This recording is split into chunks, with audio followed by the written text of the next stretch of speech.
Good evening. Okay, it's a bit dark here, so it's night time since it's black, as you can see. Just a quick history. In 1215, we had like a Bill of Rights, which was it's called the Magna Carta. You've probably heard of it. The Magna Carta, which is an agreement between the then religious, what do you call it? Political religious leaders, uh, leaders of the time, and the common people. There was a war between let's say it's a war between the government and the people. The government, well, the kings and so forth, they didn't rule the place, but they wanted to rule the place. And the people of the ground, the normal people, they didn't want to be governed by them people. And there's a clash over the land. And eventually, they had to come up with an agreement, and they had the 1215 agreement, which is commonly known as the Magna Carta, which is like giving the government has to be in its place where it can govern, but it can't rule over the people. So basically, it's giving your Bill of Rights to the people that the government cannot dictate and rule over to dominate the people. There was another agreement like that. I think Mary and William in 1689, which is another same sort of thing. They were royalty, Mary and William. I think they were the names, if I remember correctly. Anyway, they also had to be put in their place. They could govern, but they can't dominate. They can't rule over the people. So that gave another Bill of Rights, giving them more rights to the people. It came known as like common law, and for centuries, since 1215 and 1689, in the court of law, it was referred to numerous times about as in law. So whenever there's issues about governing this or governing that, and people's had their rights and so forth, it was all referred to this 1215 Magna Carta as well as the 1689 agreement between the people and William and Mary. Anyway, I think that's the two names anyway. Anyway, that was always referred to in law and became known as common law. And when England, because all this happened in England, and when England expanded, the law of the Commonwealth of England referred to the lands that they took. So when they went to the United States, when they went to Canada, when they went to India, when they went to Australia, the common law existed. And basically, the law of England is, wherever they go, the law of England rules over them. Whenever they go into new lands, there's only three ways they can claim a new land. Terra nullius, which means the land they're going to is completely vacant. No one lives there, no one occupies it, no one owns it. The other way they can claim the land is if they go to war and they defeat the other people and they claim the land as themselves. They wipe them out and take their land. The third only other way that the people of England can claim a land is via if there's somebody there already, they have to surrender the land to England. Otherwise, England can't claim the land for themselves, or whoever's going to claim the land. Like for example, you go to Australia. So when England, like under Captain Cook and all that sort of stuff, when they come to Australia, they can't claim Australia unless, one, there's nobody living in Australia, so there has to be no Aboriginals. But there was Aboriginals, so they couldn't claim Australia for themselves. Then they only had two other options. The Aboriginals had to be either sign the land over to England, surrender their sovereignty over the land, surrender their rights to the land and so forth, which they never did. The only other way is they went to war with the Aboriginals and conquered them, which they never did. And there was another called I think it was 1841, if I remember correctly. It could be off a couple of years, but I think it was 1841, where an Aboriginal Well, basically, this is when in 1841. Back then, Victoria and New South Wales was one state. It was the area of Australia, New South Wales, and in the location what's now known as Victoria, even though back then it was New South Wales until 1851 under the gold rush, and that's another story. But anyway, in the area which we know now as Victoria, one Aboriginal killed another Aboriginal, and the English tried, under the English law, they tried to have the guy charged and arrested and tried in court under the Commonwealth of England. Anyway, there's a big dispute over jurisdiction because they didn't have jurisdiction in that area because it was the land of the Aboriginals. And they said they had to hand the guy over to the Aboriginal law for the Aboriginals to deal with that case because they don't have jurisdiction in that area. And therefore, it was acknowledged that even though the English had arrested that guy and put him on court and charged him, they had no jurisdiction, so they had to basically, But that gives the thing is, therefore, the Commonwealth actually acknowledged Aboriginal sovereignty and all that sort of stuff. That the English did not have jurisdiction in that area. So basically, the English never went to war to conquer them. The Aboriginals never surrendered the land to the white guys. And Australia is obviously not uninhabited. Therefore, the white guys, English, could not claim Australia, the landmass which is known as Australia, for themselves under those three things because the Aboriginals never surrendered it, the white guys never conquered them in war, and Australia obviously wasn't uninhabited.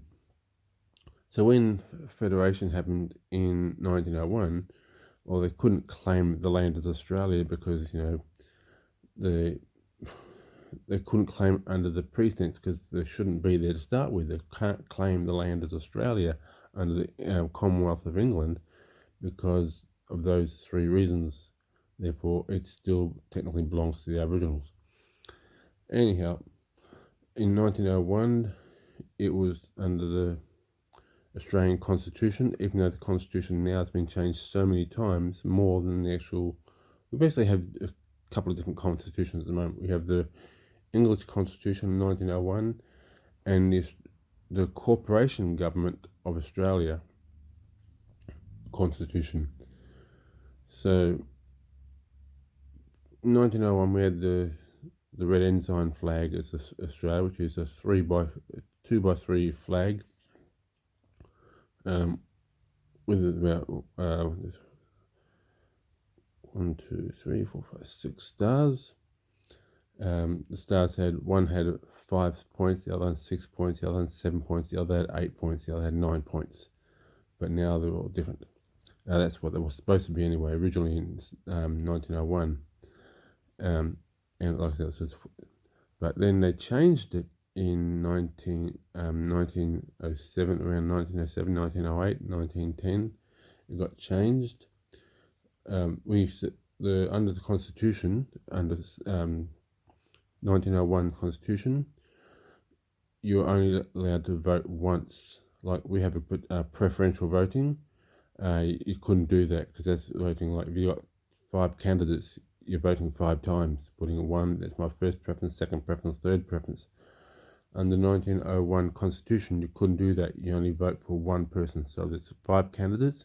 You only vote for one of them. You don't put 2, 3, 4. Under also in the Constitution, which reminds me of another one.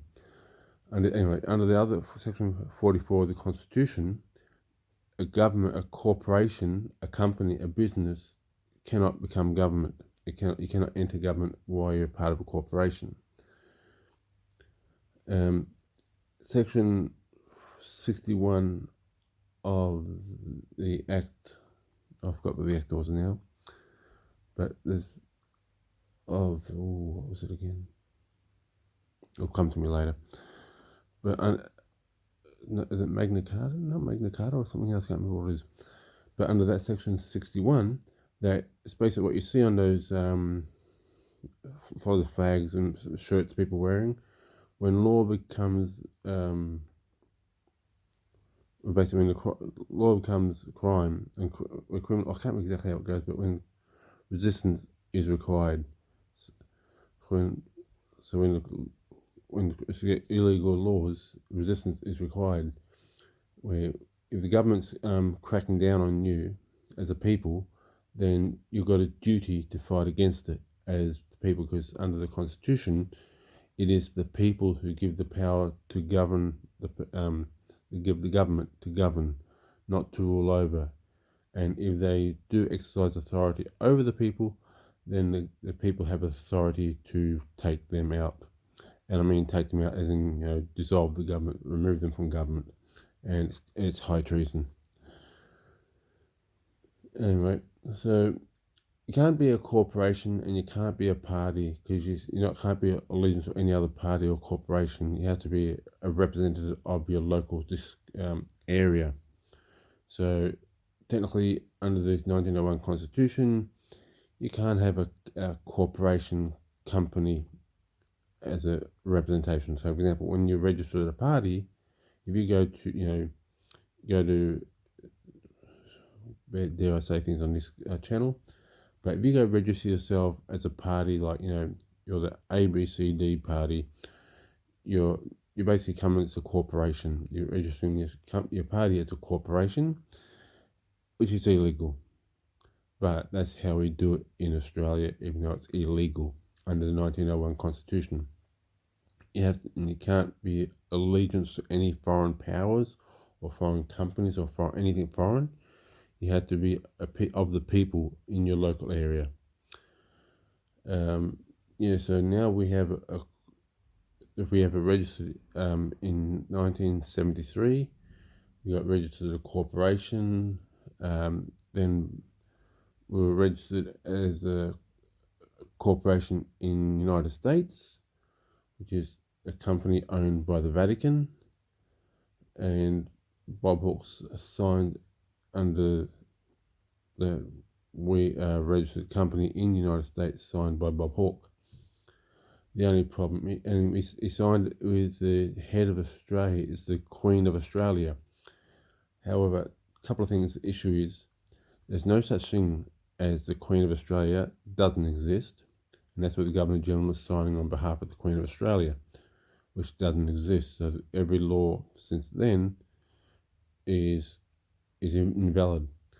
The other thing about it, this corporation was signed in by Bob Hawke, that gives Australia a corporation status, which we're now being governed by. Under the Australian electoral roll, there is no such person as Bob Hawke. So this Bob Hawke, who signed the corporation, doesn't exist.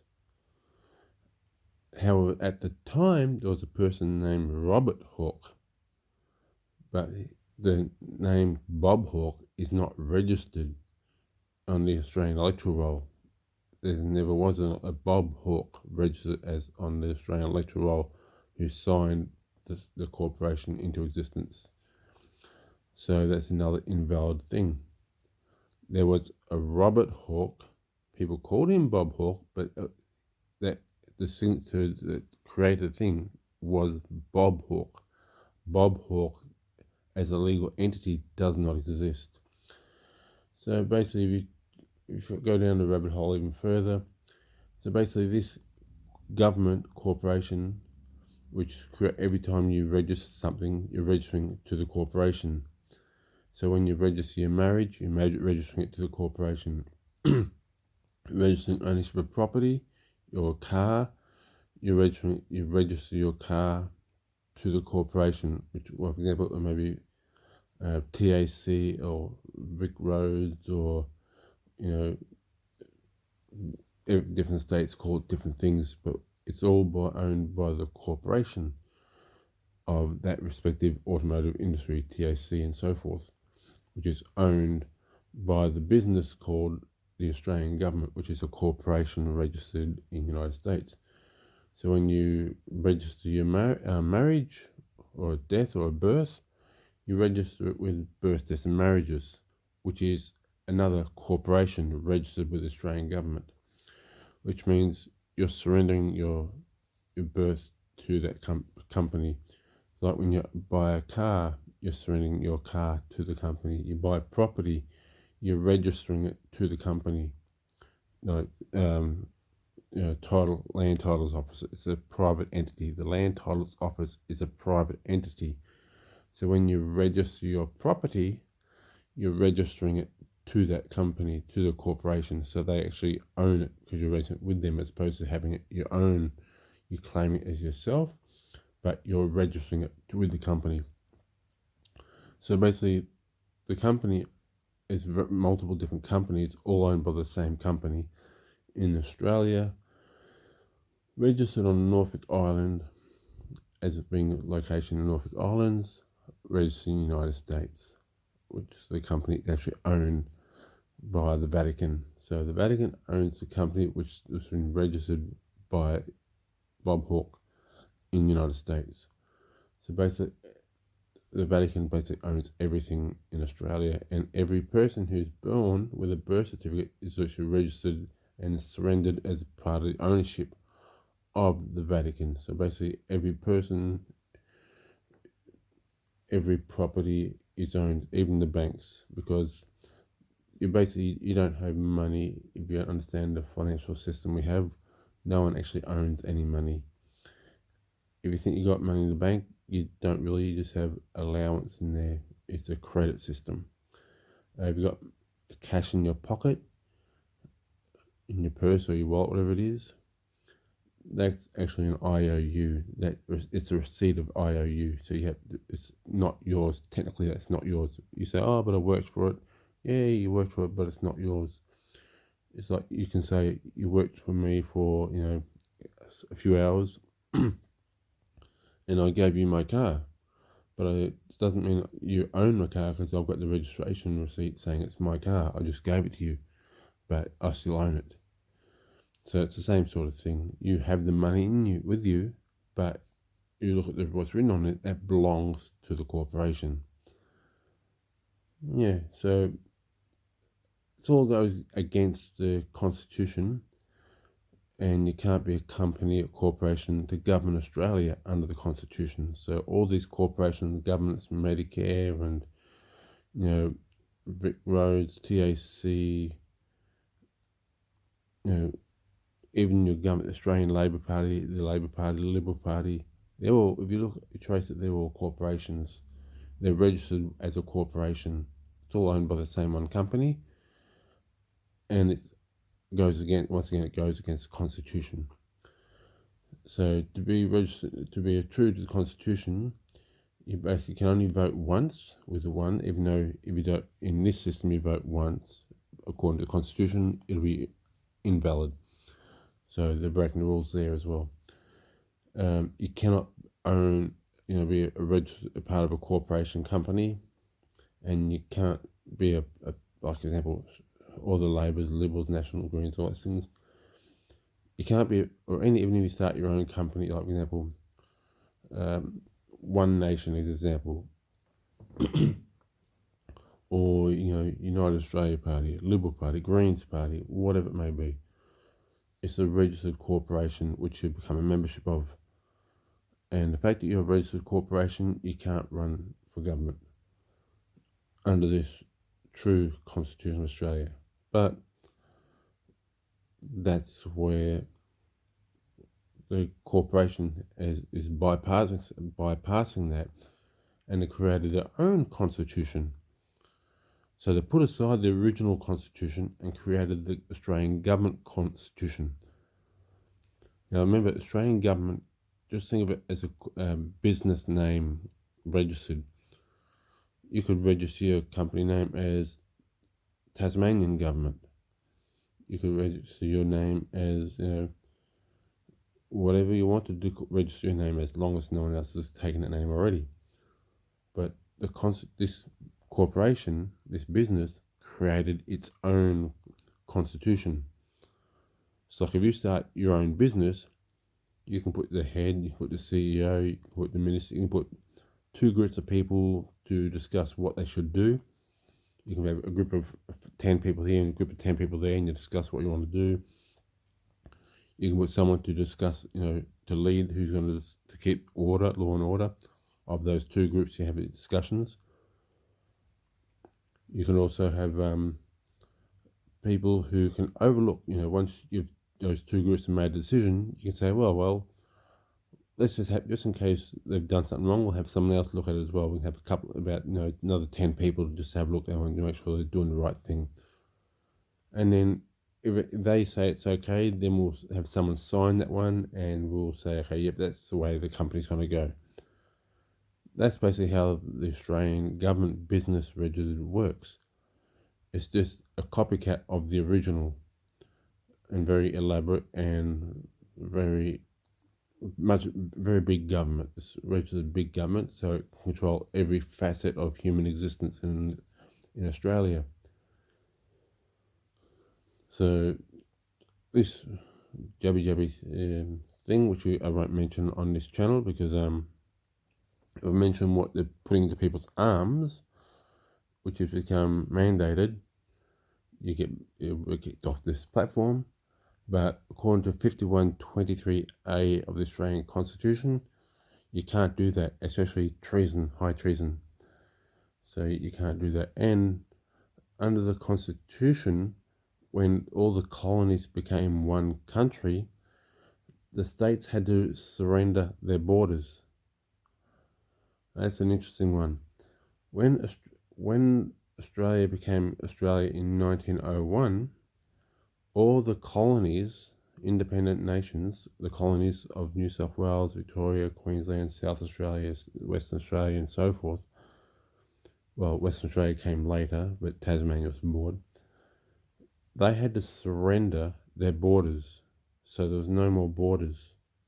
There were a country with its own borders before, but when they became under the Commonwealth of Australia, they actually had to surrender their borders, the no more borders. They keep the laws, they still keep the laws of whatever that state had their laws, but if there was a difference between law of the state and the law of the federal law would always trump the state laws. Now, the interesting thing about that was, now remember before we were talking about the Magna Carta 1689 and the 1215 law, laws, the agreements that was in, like the Magna Cartas and so forth. All those human rights were to restrict government overreach and to ensure the people had the right to free and fair elections, and they have authority over the government. Yes, a strange one.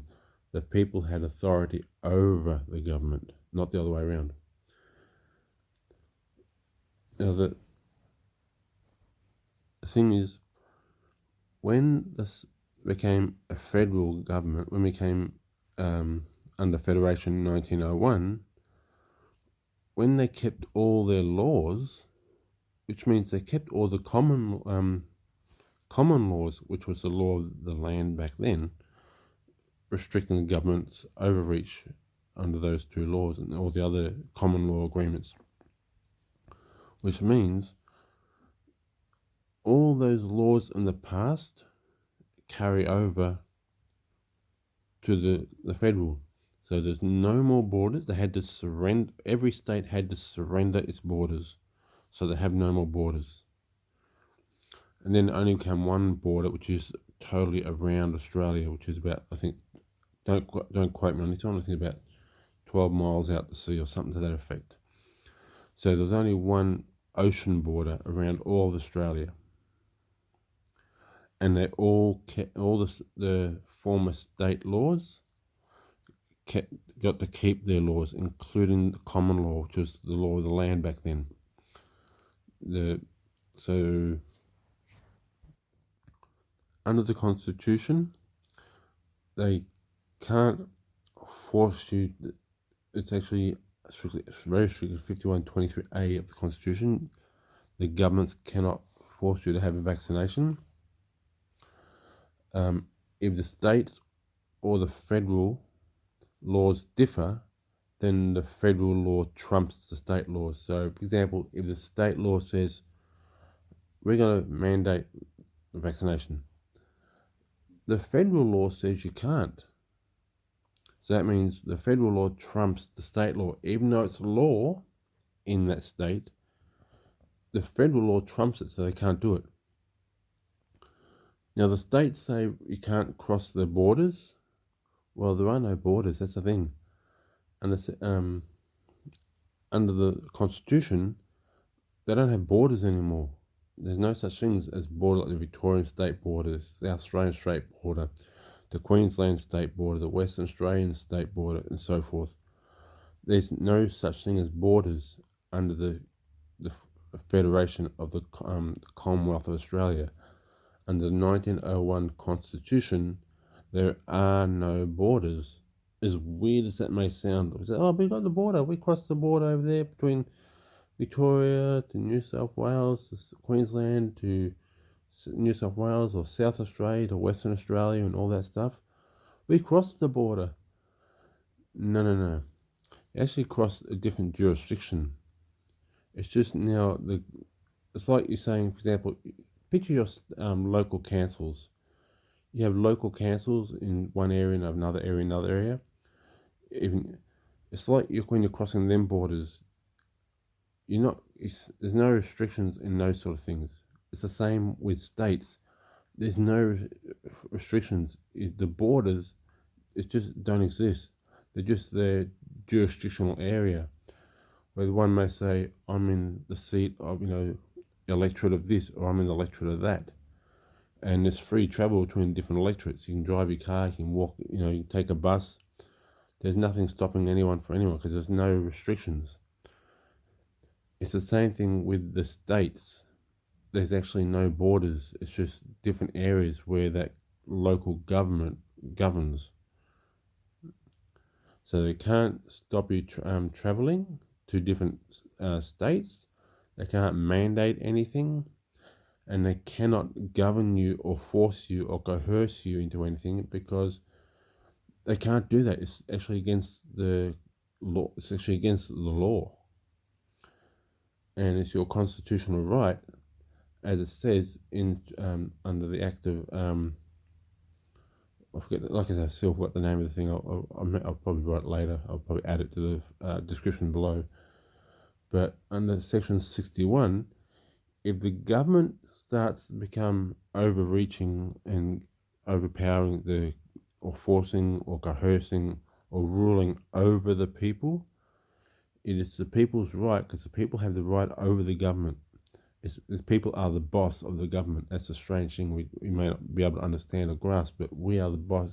The people are the boss of the government. And the government starts to overreach, trying to overpower the people, force them, coerce them, whatever. It is the duty and right of the people to oust their government, to remove them from office. It's actually part of the Law Act. So there's a lot more to it, but you should do your own research. This one's already almost 29 minutes, so I might end it now. May God bless you and keep you safe as you follow His will.